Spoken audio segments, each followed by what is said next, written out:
ओम विश्वानि देव सवितर्दुरितानि परासुव यद्भद्रं तन्यासुव। दर्द के ग्लेशियर का लोकार्पण के लिए हम लोग इकट्ठे हुए हैं। प्रोफेसर ओपी मिश्र की पुस्तक है, उनके बारे में तुम्हें बात बताऊंगा, कितनी पुस्तकें लिखी, क्या लिखी। सबसे पहले मैं उन्हीं से निवेदन करता हूँ कि वे आए और स्थान ग्रहण करें। लोकार्पण समारोह की अध्यक्षता करने के लिए आदरणीय प्रोफेसर वाजपेयी जी से निवेदन करता हूँ कि वे आए और स्थान ग्रहण करें। आदरणीय प्रोफेसर वाजपेयी जी, हम स्वागत करते हैं अतिथियों का। और साथ ही सबसे पहले आदरणीय सुशील कुमार वर्मा जी यहाँ पर उपस्थित हैं। वे लखनऊ से आ गए हैं, समय से आए, वे जानते हैं यहाँ के बारे में। तो मैं उनसे निवेदन करता हूँ कि वे आए और सरस्वती वंदना करके इस कार्यक्रम का शुभारंभ करें। मेघ सुधा बरसे, मेघ सुधा बरसे, फिर गिर आवे हंस मुदित मन, सौरभ उपनिषद वेद सद ग्रंथन, कवि उर सरसे मेघ सुधा बरसे। आसन श्वेत पद्म वरदायिनी, कृपा कोर उर ज्ञान प्रदायिनी, ब्रह्म ज्योति हुल से मेघ सुधा बरसे। मातु शारदे बुद्धि विधायिनी, नीरक्षीर विवेक प्रदायिनी, स्वर लय ही हर्षे मेघ सुधा बरसे। वीणा वेद धारिणी मां आओ,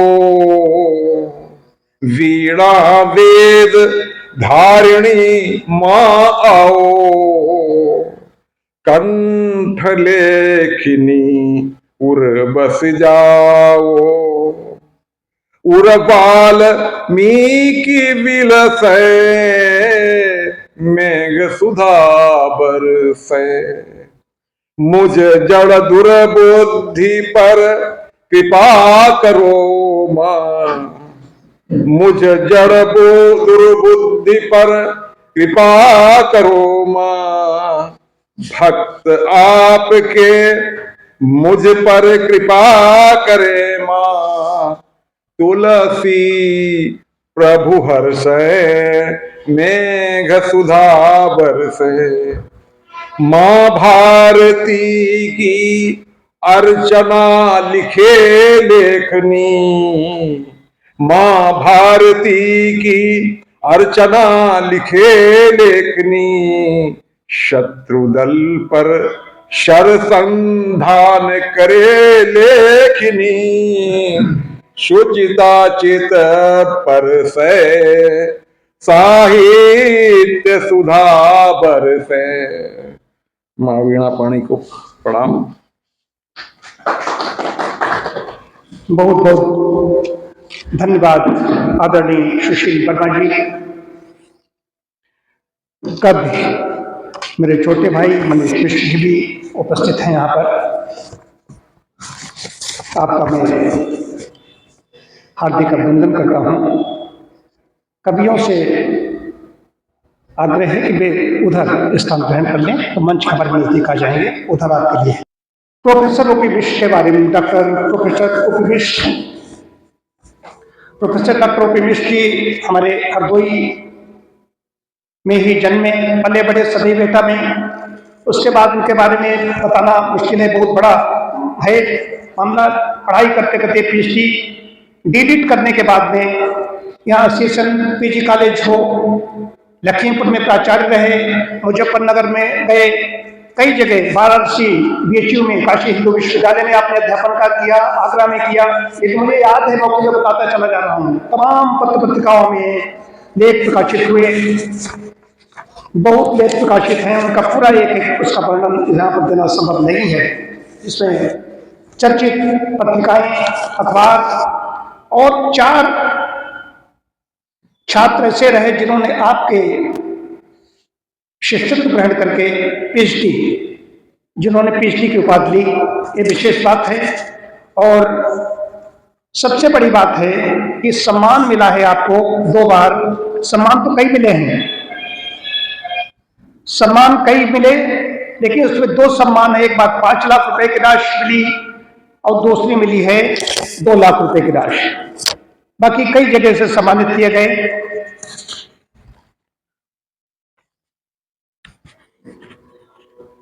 तो आपकी पुस्तक है, एक 30 पुस्तकें आ गई, 30 पुस्तकें आपकी आई, उसमें एक पुस्तक है, द्वितीय संस्करण है, यह भी आपके हाथ में होगा।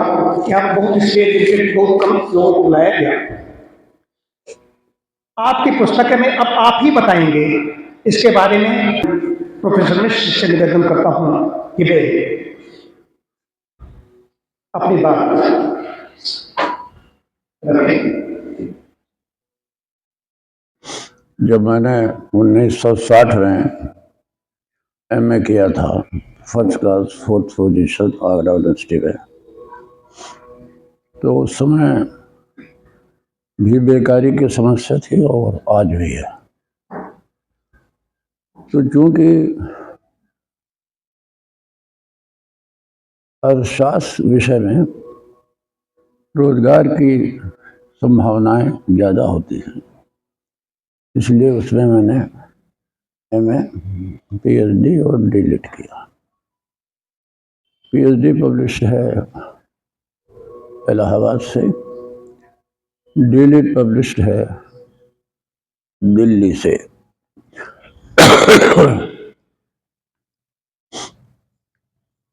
मैंने अपनी किसी पुस्तक में संभवतः इसी में लिखा कि अर्थशास्त्र मेरी जीविका है, अर्थशास्त्र मेरी जीविका है और साहित्य मेरा जीवन है, साहित्य मेरा जीवन है। और रिटायरमेंट के पश्चात मैं हिंदी साहित्य की साधना में लग गया और उस स्वाध्याय से मुझे आनंद मिला, आनंद से ऊर्जा मिली। और अब भी 5 घंटे पढ़ लेता हूँ। जो ऊर्जा मिली है पढ़ने से, और पढ़ने में संस्कृत, अंग्रेजी, हिंदी, जो अच्छी किताब हो उसे मैं पढ़ लेता हूँ। ये किताब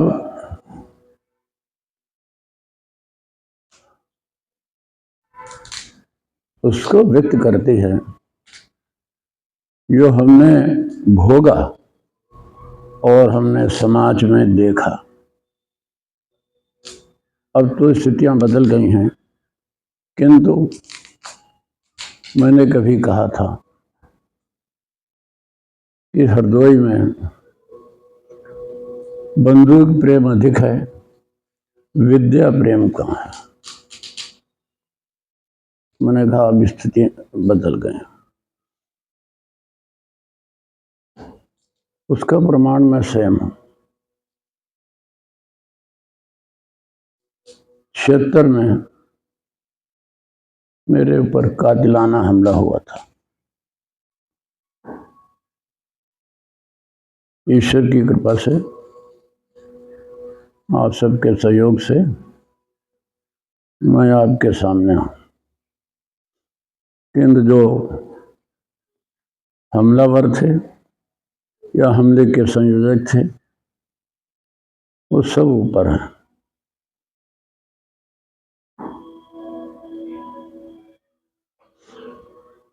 उस घटना ने मुझे हरदोई से अन्यत्र जाने की प्रेरणा दी। जब तुझे कहा गया कि जननी जन्मभूमिश्च स्वर्गादपि गरीयसी, मुझे ये स्वर्ग लगना चाहिए था, किंतु स्वर्ग मुझे नहीं लगा। आज भी जब मैं अपने घर को जाता हूँ तो वो स्थान जहाँ पर मुझे हताहत किया था, वो मुझे विक्षिप्त सा कर देता, विक्षिप्त सा कर देता। और इसीलिए मैंने यहाँ हरदोई छोड़कर मैं लखनऊ चला गया। लखनऊ केवल राजनीति की राजधानी नहीं है, लखनऊ चिकित्सा की भी राजधानी है, लखनऊ शिक्षा की भी राजधानी है। सब लोग जाने कहाँ कहाँ बड़े बड़े पुस्तकालय हैं, बड़े बड़े विद्वान हैं, हर विषय के। वहाँ रहा और खूब पढ़ा। ये पुस्तक उस समय की है जब मैं हरदोई में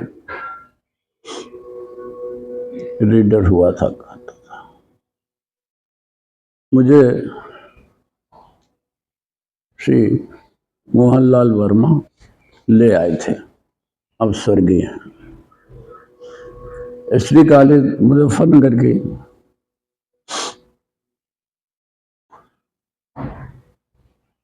प्रबंध समिति के अध्यक्ष ने लिखा था, ओपी मिश्र के जाने से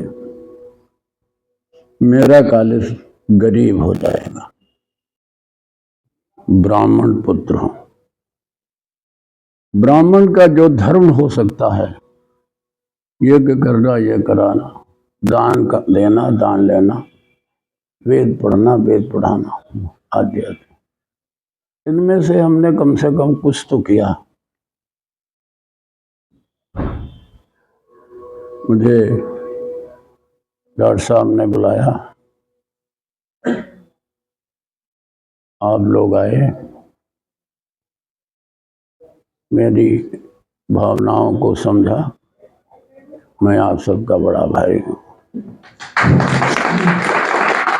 प्रोफेसर मिश्र को आपने सुना, मैंने उनको काफी पढ़ा है। अभी उन्होंने बताया कि जो हमारे यहाँ की राजभाषा नहीं बन पाई अभी इतने वर्षों बाद, आजादी के इतने वर्षों बाद, वो भाषा का आपने जिक्र किया, तो उसने कहा था कि अगले दिन ही, किसी ने कहा 10 साल लगेंगे, किसी ने कहा 1 साल चाहिए, उसने कहा नहीं, कल से ही भाषा हमारी की भाषा लागू हो जाएगी। बात दिल की होती है। और प्रोफेसर मिश्र एक और बात कहते हैं, बड़ा नहीं हूं फिर भी बड़ा हूं, जहां पर लोग गिरे पड़े हैं वहां मैं तनकर खड़ा हूं। एक जीवन है। मैं आपकी पुस्तक दर्द के दृश्य का लोकार्पण करने के लिए आदरणीय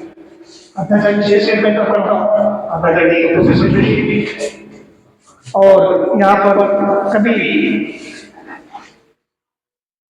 भी उपस्थित हैं आदरणीय श्रीमन श्री आदरणीय सुशील जी, वो भी खड़े हो जाएं, आ जाएगा।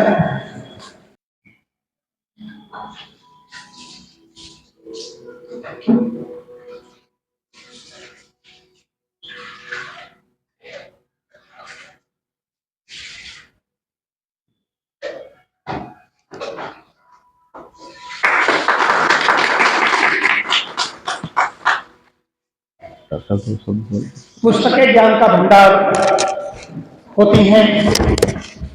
ज्ञान अगर पाना चाहे तो पुस्तकों को खोलना पड़ेगा, उन्हें पढ़ना पड़ेगा।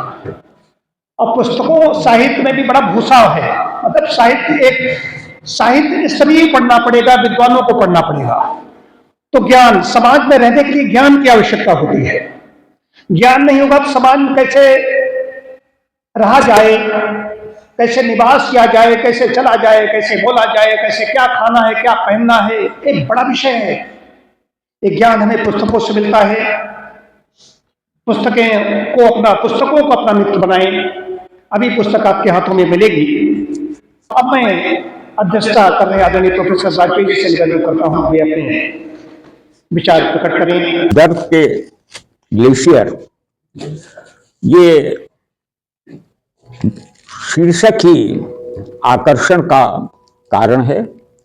और अभी जो कुछ भी आपने श्रवण किया है वो सब दर्द थे जो आप बयां किए गए। उन दर्दों का पुनः मैं नहीं करना चाहता हूं, क्योंकि ये पुस्तक ही प्रमाण है उन दर्दों के एहसास का, भावना का और उसकी आत्मसात करने का कि इसका पुनर्प्रकाशन हो रहा है। और उसके लिए दिन ऐसा चुना गया है जो शायद दर्द के बाद, चुनौती के बाद एक विषम परिस्थितियों को पार करते हुए एक ऐसे वातावरण में आने का, तो उस प्रकृति के दिन का जो चयन किया गया है उसके लिए भी मैं आपको बधाई देता हूं। निश्चित रूप से काव्य जो है वो दर्द का एक हिस्सा होता है।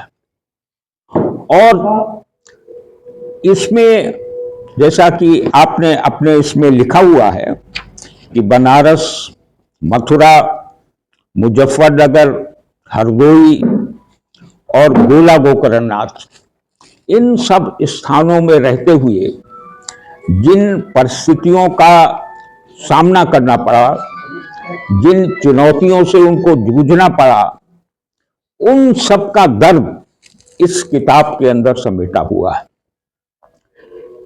मैंने कुछ इस समय देखा, बहुत सी चीजें हैं, चाहे खुशवंत सिंह के प्रति कहा हो, चाहे बाबू मोहनलाल वर्मा जी के प्रति कही गई हो, ये सब व्यक्तित्वों के एक चित्रण का हिस्सा है।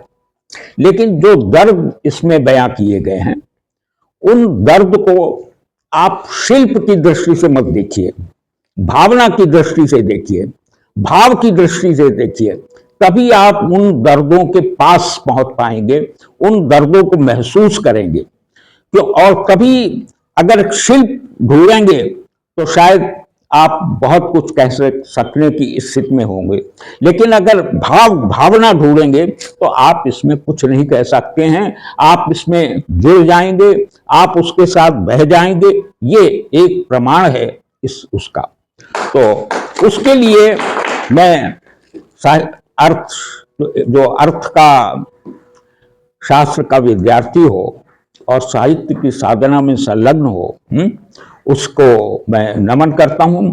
और निश्चित रूप से एक प्रश्न जो कि शाश्वत है, ज्वलंत है, राष्ट्रभाषा का, वो पीड़ा झलक रही है।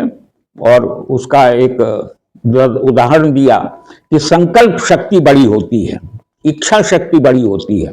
यदि आपके अंदर इच्छा है, आपके अंदर संकल्प है, तो आप किसी भी काम को करने से हिचक नहीं सकते, उस काम को रोक नहीं सकते। इसका आपने प्रमाण भी दिया। और इन सब शब्दों के साथ मैं पुनः आपको प्रणाम करता हूं और ये आपकी से